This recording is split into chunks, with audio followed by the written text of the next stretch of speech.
So hello, what's up mga ka-J-Vlog? Welcome ulit sa panibagong video, and for today's video, ayan, i-unbox natin itong iPhone 17 Pro Max. So naka-purchase na tayo nito ngayon. Ano kaya pinagkaiba sa 16 Pro Max and 15 Pro Max? Tara, check natin.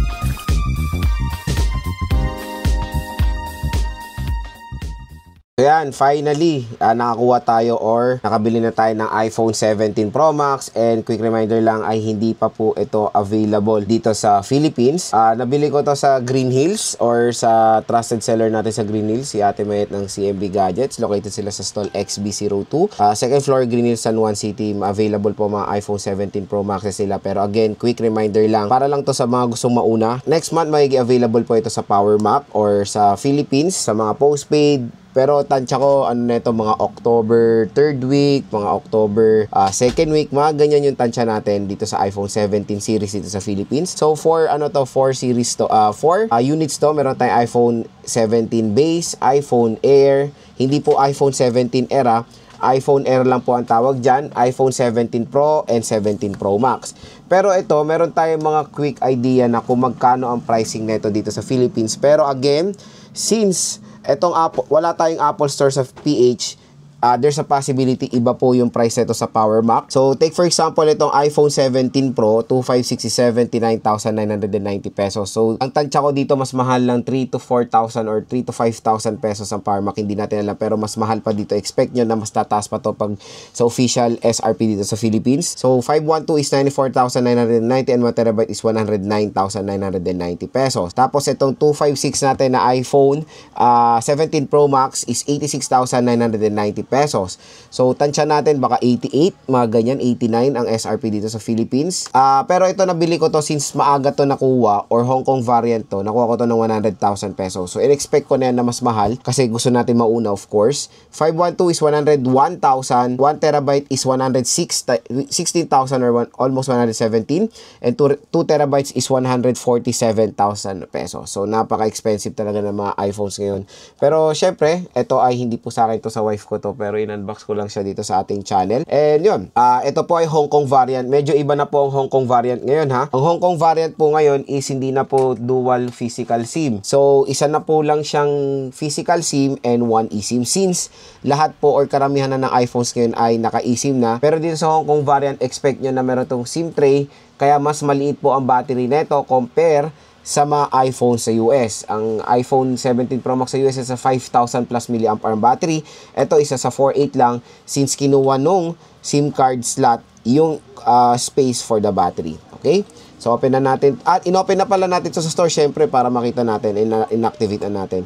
Marami ngayon cosmic orange. Mas better tong silver, ang gandang tignan. So, open na natin. Ayan na, iPhone 17 Pro Max. So, di ba ang ganda ng silver? Hindi lang kasi siya silver. So, hindi siya purely silver. Itong nasa gitna na to is color white to. Ayan, ang ganda oh. Para ka may MagSafe sa likod. Pero again, may purpose yung ganitong itsura or may engineering about dito sa loob nitong iPhone 17 Pro Max. Kaya ganito yung design nila. Nakita natin na yung karamihan ng components ng iPhone nandito sa may camera module. Kaya ganyan kalaki yung module niya. Syempre, very boring ang ating unboxing. C2C, SIM tray, at instruction manual. Yun lang naman yung content ng box. Very simple. So, tingnan natin tong iPhone 17 Pro Max. Ayan. So, napakaganda mga idol. Tanggalin na natin to. Ayan siya. So, triple rear camera. Lahat na po to is 48 megapixels. So, let's try to compare it sa iPhone 16 Pro Max and iPhone 15 Pro Max. So, compare muna natin siya sa iPhone 16 Pro Max. Ayan. Both ay 6.9 inches, pero syempre wala na po ngayon natural kasi hindi naman na sa titanium. Bumalik sila sa aluminum. Ayan, no? So, mas better for me talaga material ng titanium compared dito. Pero sinabi naman ni Apple na mas better ang aluminum nito compare sa titanium ng 16 Pro Max. I don't know kung totoo yan. Pero, yun, yan ang sabi ni Apple eh. So, syempre, ito yung sabi nila na mukha daw Poco yung iPhone na to. Pero again, may purpose yung design na ganito ni Apple ngayon. Sobrang laki ng difference sila when it comes sa camera module, and yun, size and all, okay naman. Bigat, I will say, parang pareho lang eh. Pero mas mabigat lang siguro ng napakakonti itong 17 Pro Max. So, dito sa right side, pareho lang sila. Ayan, power button and yung camera module, ay yung camera capture button. Sa taas, wala tayong makikita. Sa left side, pareho-pareho. Action button, power button, SIM tray. Sa baba naman, pareho rin.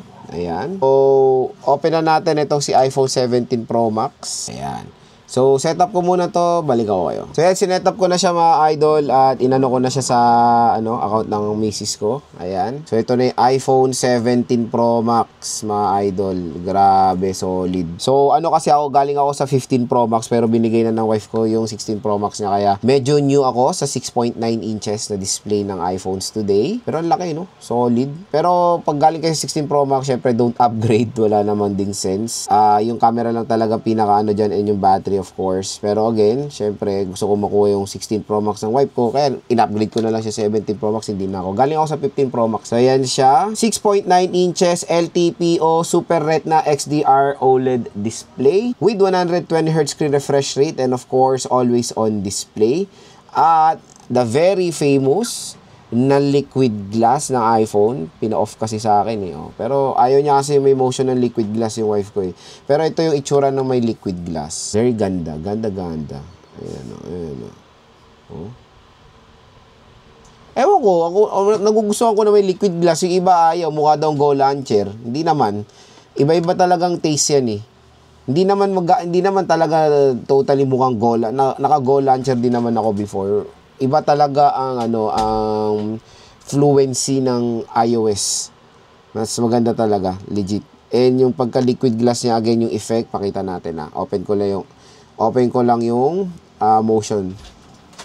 Ayan o, tingnan nyo Para siya may glass talaga. Di ba?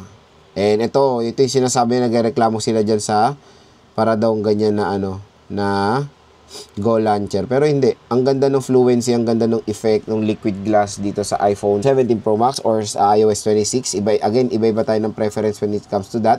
And let's try the camera. Ito yung very exciting ngayon sa iPhone dahil ang ganda nung ginawa na namang innovation ni Apple na siguro gagayahin na naman to ng mga ibang brand. Shape na po ang sensor ng front-facing camera.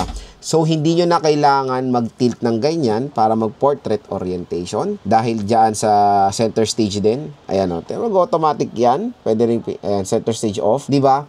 Hindi nyo na kailangan ganunin yung cellphone nyo. Take for example, itong 16 Pro Max natin. Iba sensor ng front-facing camera nito eh. So, dito tayo sa photo. Ayan, wala tong center stage. O, diba? Yan lang yung pinaka-wide niyan. Pero since ito, square na ang sensor nito, tingnan nyo yung pagka front facing camera niya, hindi nyo na kailangan super duper stretch out yung kamay nyo. Tulad dito na kung gusto nyo ng landscape orientation, tingnan nyo na may pagka, mag-picture tayo ng boat naka-landscape orientation dito sa 17 Pro Max and sa 16 Pro Max. Ayan. So, hindi nyo na kailangan i-landscape ang device nyo to get a landscape image. O, diba? At sobrang ganda ng quality ng front-facing camera ng 17 series. And hindi lang po sa 17 Pro Max mo kuha yung ganitong square shape sensor ng front-facing camera. Makukuha nyo rin po yan sa base model ng iPhone 17. So, sa video naman, ayan, very basic lang mga ka-J-Vlog. And abangan nyo na lang, i-review natin itong iPhone 17 Pro Max kasi ang dami pong bago dito sa smartphone na to. So, ayan, kung interested kayo makakuha nito ng maaga ngayong September 2025, is mag-PM na kayo sa CMB Gadgets. At yung link niya, nasa description box yung FB page nila. Sabihin nyo na napanood nyo dito sa vlog, matik bibigyan kayo ng napagandang discount ng shop na yan.